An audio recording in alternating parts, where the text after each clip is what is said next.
En la primavera de 2022, yo, Alejandro Ramírez, había rentado una cabañita en un bosque de Oaxaca a través de una aplicación tipo Airbnb. Eran varias cabañas idénticas, repartidas por todo el terreno del dueño. Entre ellas apenas había vereditas, huellas muy tenues, como si solo existieran porque el dueño las usó al construirlas. La verdad, no tenía un plan fijo para el viaje. Solo estaba a 3 horas de la ciudad y pensé que sería bueno pasar unos días en calma, alejado de todo, conviviendo con la naturaleza. El segundo día me levanté tarde, como al mediodía, preparé café y me quedé tranquilo junto a la chimenea.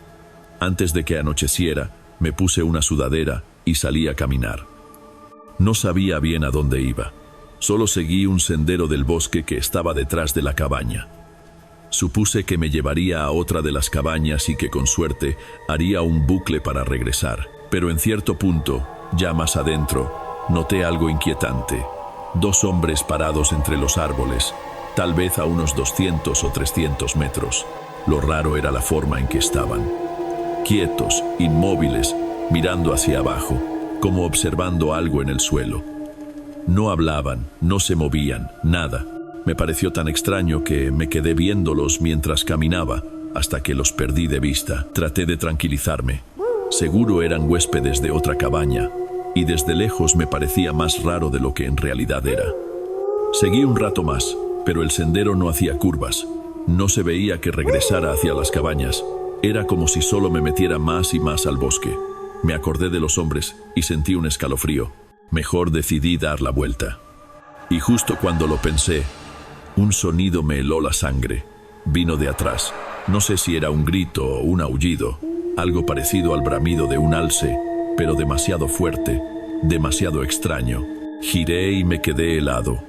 Los 2 hombres estaban ahora en el sendero, a unos 150 metros, parados, viéndome fijamente. No sé si realmente me miraban. La distancia lo hacía difícil, pero lo sentía. Y ese sonido que había escuchado no podía venir de ellos. Era antinatural. Había retumbado por todo el bosque. Me quedé así unos segundos, luego di un paso atrás. En ese momento, ellos se internaron en los árboles y desaparecieron. No avancé enseguida. No quería bajar hasta donde ellos habían estado. Esperé como 5 minutos, asegurándome de que ya no se veían. Luego caminé lo más rápido que pude de regreso a la cabaña. Pensé en escribirle al anfitrión, preguntar si conocía a esas personas o a dónde llevaba ese sendero, pero me dio pena. Mejor lo dejé. Encendí la chimenea, me hice un té y traté de calmarme. El sol ya había caído y no pensaba salir otra vez, pero como a la media hora lo volví a escuchar. El mismo grito, lejano, como un bramido. No sabía qué tanto aislaban las paredes de la cabaña, así que no podía calcular qué tan cerca estaba. Fui a la ventana, pero afuera solo había oscuridad, apenas las siluetas de los árboles. Cerré las cortinas con un escalofrío. Busqué en mi celular si podía ser algún animal de la región, pero nada coincidía. Entre más leía, más nervioso me sentía, así que dejé el teléfono y traté de ignorarlo. Pasaron 30 minutos. No había logrado olvidarlo cuando, de pronto, escuché pasos. Botas, justo en la entrada de la cabaña. Se detuvieron frente a la puerta. Mi corazón retumbaba. Fueron 20 segundos eternos antes de un golpe seco. Alguien tocó. Me acerqué con cuidado, miré por la mirilla. Y ahí estaban. Los 2 hombres. Llevaban máscaras de plástico baratas, de esas de animalitos que solo cubren la cara, y encima una capucha. Eran casi idénticos, uno al lado del otro. De inmediato marqué al 911 mientras retrocedía. Volvieron a tocar. Yo susurraba a la operadora, temiendo que me escucharan. Apenas alcanzaba a explicar lo que pasaba cuando un golpe brutal retumbó contra la puerta. Creí que la iban a tirar. El miedo que sentí en ese instante fue lo más intenso de mi vida. Pero después de ese golpe, se escucharon los pasos alejándose. Corrí a la mirilla, los vi marcharse hacia el bosque. La patrulla llegó media hora después. El oficial encontró una marca en la puerta, como si hubieran clavado un cuchillo antes de irse. Tomó nota de todo, aunque no parecía convencido. Aún así, empaqué mis cosas y me fui de inmediato. Nunca regresé a esas cabañas. Hasta hoy, cada tanto reviso las noticias de Oaxaca, esperando leer sobre desapariciones extrañas en ese bosque. Pero no he visto nada. ¿Qué querían aquellos hombres? Sigue siendo un misterio. El año pasado me habían dado una promoción en el trabajo.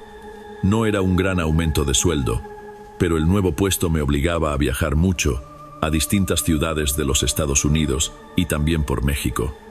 Yo estaba soltero y sin mucho que hacer en mi vida personal, así que en ese momento la idea de viajar me emocionaba. Los lugares donde me hospedaban siempre eran distintos, a veces hoteles, a veces resorts y de vez en cuando una casa de Airbnb. No sé por qué cambiaban tanto, pero en cierto modo me parecía interesante. Ese viaje en particular me mandaron a visitar la sucursal de la empresa en Guadalajara y la compañía me reservó un Airbnb cercano. Ya llevaba 8 meses en el nuevo puesto y la emoción inicial de descubrir dónde iba a dormir cada semana se me había apagado un poco. Aterrizando el vuelo, recogí el coche rentado y me dirigí a la dirección. Desde el principio noté algo extraño. La casa estaba mucho más lejos de lo habitual, a unos 40 minutos de la oficina. Generalmente, si era Airbnb, era porque quedaba cerca del trabajo, pero esta vez no. Y cuando llegué, cerca de la 1 de la madrugada, pensé que había un error. La casa era enorme. Mínimo 400 metros cuadrados, con un jardín gigantesco. Tuve que revisar 3 veces que fuera la dirección correcta, y lo era. Por fuera se veía impecable, pero por dentro tenía un estilo algo viejo, anticuado para mi gusto. Igual, no podía quejarme. Era más espacio del que jamás necesitaría. Esa primera noche estaba rendido. Subí mis cosas al cuarto, apagué las luces y me acosté. Fue entonces cuando noté lo ruidosa que era la casa. Crujidos, golpes sordos en las paredes, como si siempre hubiera algo moviéndose. Traté de convencerme de que así eran las casas grandes. Yo jamás había dormido en un lugar tan enorme. El problema era que soy de sueño ligero. Los ruidos no me dejaban conciliar el sueño. Después de casi 1 hora, tuve que levantarme a buscar un vaso de agua. Caminé por el pasillo largo, bajé la escalera y de repente, silencio absoluto. Todos los ruidos desaparecieron, como si al bajar, la casa hubiera decidido callarse. Eso me inquietó, pero traté de ignorarlo. Me serví agua, regresé y logré dormir. Al día siguiente estuve en la oficina todo el día y luego salí a tomar algo con mis compañeros, así que volví al Airbnb pasadas las 11 de la noche. Exhausto, me dejé caer en el sofá y me acordé de que aún no había explorado la casa. Me levanté, di una vuelta por los cuartos y sinceramente no entendía qué sentido tenía rentar un lugar tan grande para una sola persona. Lo que sí me incomodó fue que algunas cosas parecían fuera de lugar. Cojines tirados, sillas movidas, como si alguien acabara de estar ahí. En la cocina, una silla estaba corrida. Por la mañana juraba haberlas visto todas bajo la mesa. Seguro me equivoqué, pensé. La empujé de nuevo. Después de un recorrido rápido, me metí a bañar y subí a dormir. Ya estaba a punto de quedarme dormido cuando volvió el mismo sonido de la noche anterior. Crujidos, pasos, golpes. Esta vez me parecieron más claros, más definidos, como pasos recorriendo la planta baja, incluso cajones abriéndose. Me senté en la cama, el corazón acelerado. Abrí la puerta con cuidado. Los ruidos seguían. Caminé hasta la escalera. Apenas puse un pie, y todo se cayó. El silencio me heló la sangre. Me armé de valor, bajé. Al fondo, una luz encendida en la cocina. Yo estaba seguro de haber apagado todas. Al acercarme, lo vi. La silla estaba otra vez corrida. Y detrás, en la penumbra del cuarto contiguo, una figura me miraba desde la esquina. Nuestros ojos se cruzaron.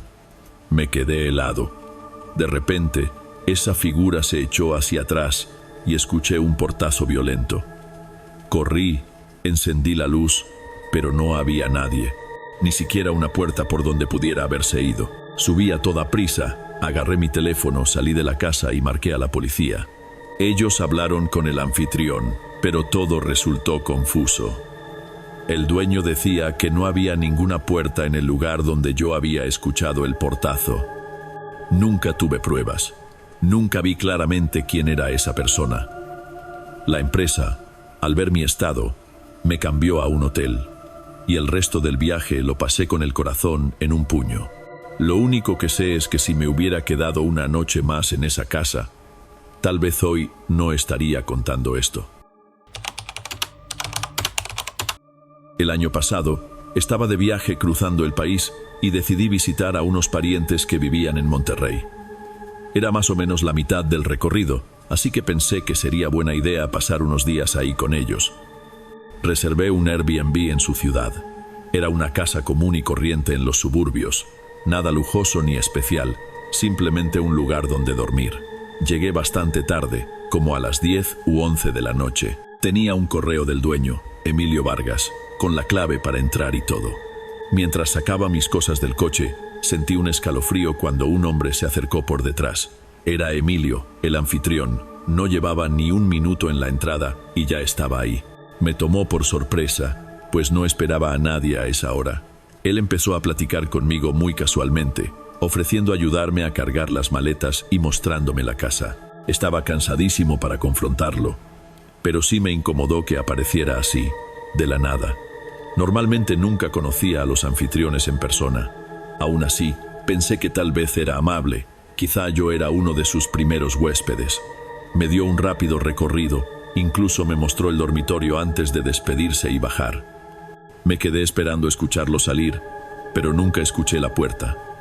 Bajé un momento a revisar y ya no estaba. Cerré con llave, subí y me dormí. Al día siguiente, visité a mis familiares solo unas horas y regresé al Airbnb al mediodía. Me quedé viendo televisión hasta la cena, cuando salí a comprar algo rápido. Al volver, noté que la puerta principal estaba desbloqueada. Sentí un vacío en el estómago. Pensé en Emilio y en lo invasivo que había sido. Quise creer que era mi error, pero en el fondo sabía que no. Entré con cautela. «¿Hola? ¿Hay alguien aquí?», grité. Silencio total. Las luces apagadas. Cerré la puerta y traté de seguir mi noche. Puse la comida en la mesa, encendí la tele y entonces escuché un golpe en la otra parte de la casa. Algo chocó contra la pared. Me levanté, intrigado. Fui a una habitación del fondo, muy pequeña, con solo un sillón y una mesita. Era un cuarto frío, sin ventanas, sin decoración, vacío. Encendí la luz y algo me incomodaba. Detrás del sillón vi una línea extraña en la pared. Lo moví y descubrí una pequeña puerta oculta, como una compuerta de menos de 1 metro. No tenía cerradura exterior, pero estaba asegurada desde adentro. Eso no tenía sentido. Un sudor frío recorrió mi espalda. Llamé al número de Emilio. Quería preguntarle qué era eso, ver su reacción, sentir si mentía. Marqué varias veces. No contestó. Volví al cuarto. Toqué la puerta otra vez, y esta vez se abrió lentamente. El aire helado salió de golpe. Me asomé. Unas escaleras viejas de madera bajaban hacia un sótano oscuro. No podía ver el final, y ahí estaba. El cerrojo del lado de adentro, recién corrido. Alguien había estado ahí. Alguien acababa de abrir esa puerta. Mi cara se puso pálida. Corrí por mis maletas. Subí a empacar a toda prisa, mirando constantemente la puerta del dormitorio por si alguien aparecía. Cuando bajé con las maletas, escuché un crujido en el pasillo. Mi corazón casi se detuvo. No vi a nadie, pero sabía que no estaba solo.